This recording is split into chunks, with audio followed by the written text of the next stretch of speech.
Hello, today's book is Nightsong. Let's start. Nightsong.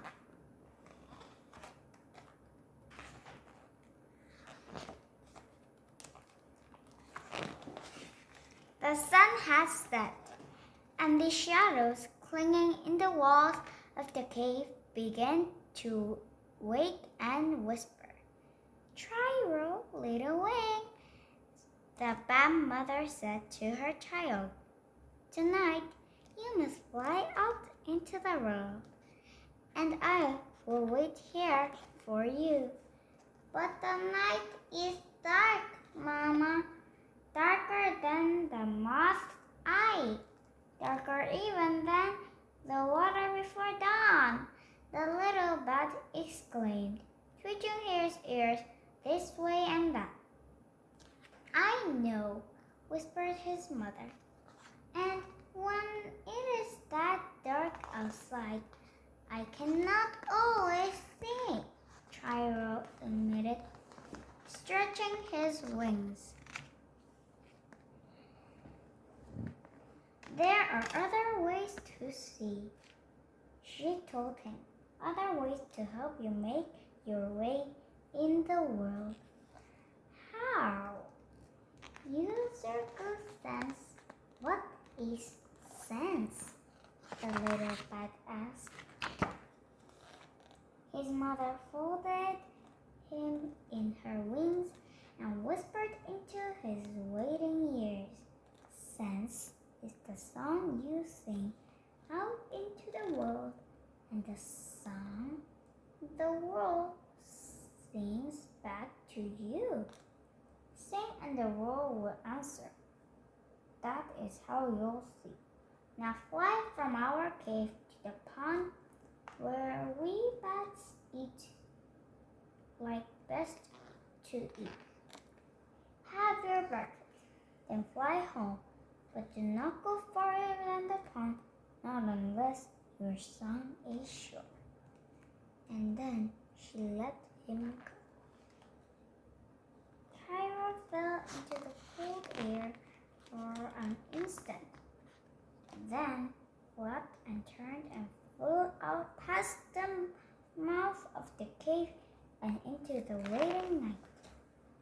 At first, Chiro tried to peer his way through the dark. Long arms rose up in front of him, waving slowly. Blocking his path, he could not see around them or over them. Chiro was frightened. But he remembered his mother's bright voice. Use your good sense. Chiro began to sing softly at first. But then, more surely, his song flew ahead of him, and soon he could hear something singing back. Tall trees called out to him, chanted and lifts of their long branches and the grooves of their rough trunks. Gleefully, he flew through the woods, past pines, over maples, and away. Flying higher now, Chiro saw something sliding through the sky toward him. So out went his song, and where the danger was threatened, now Chiro saw only a flock of friends flying above him on the evening entrance. As he flew farther, Chiro heard strange sounds, lines of noise, 1,000 voices buzzing from one end to the sky to the other. For just a moment, Chiro didn't know what to do or which way to go, but he followed his own song. In the sky behind him flowed a river of whispers, fading away. The pond was just ahead. When Chiro came to the pond, singing still, He was very hungry. All the night creatures were there above the reeds. Thousands of tiny, flying, tasty things, each one humming a different tune. For Chiro, each of their songs sounded like breakfast. Chiro ate well at the night. He was full and stretched his wings again and thought about flying home, but he began to wonder just a little. What lay beyond the pond? What lay behind his mother's forest?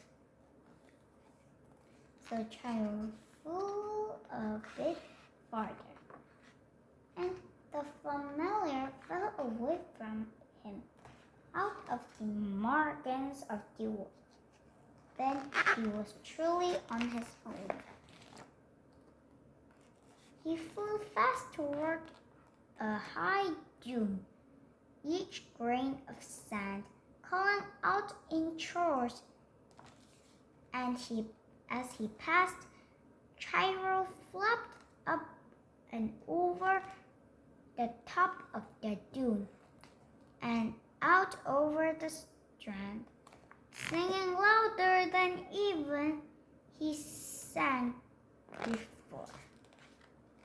Out went his song over dark water, then again and again, each wave of the ocean rising up to greet him, each splash of sea foam becoming kin to him. The sky began to change, grow light, and cast long shadows over the shore. With the morning came memory, his mother's voice, her warm wings. Chiro knew it was time to go home. Flying higher than he'd ever flown, Chiro began to sing. Listening. The music of the land rose up in all the many textures of its many textures. Each tree, each cliff, each place he passed, until finally the song of home added its voice to the others.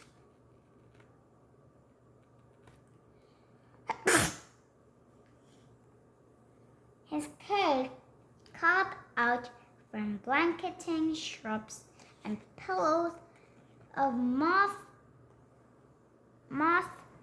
at its mouth, and Chiro followed that familiar sound back into the sheltering earth. His mother caught him all up in her wings and asked, "What is very dark in the world, little Wing? What did you see?" "Why, Mama," Chiro said, laughing, "it was very, very dark. And I saw everything." And then he yawned and turned his head into the warmth of her body, letting the rising sun's quiet song carry him, lull him, sing him to sleep. The end. Was it fun?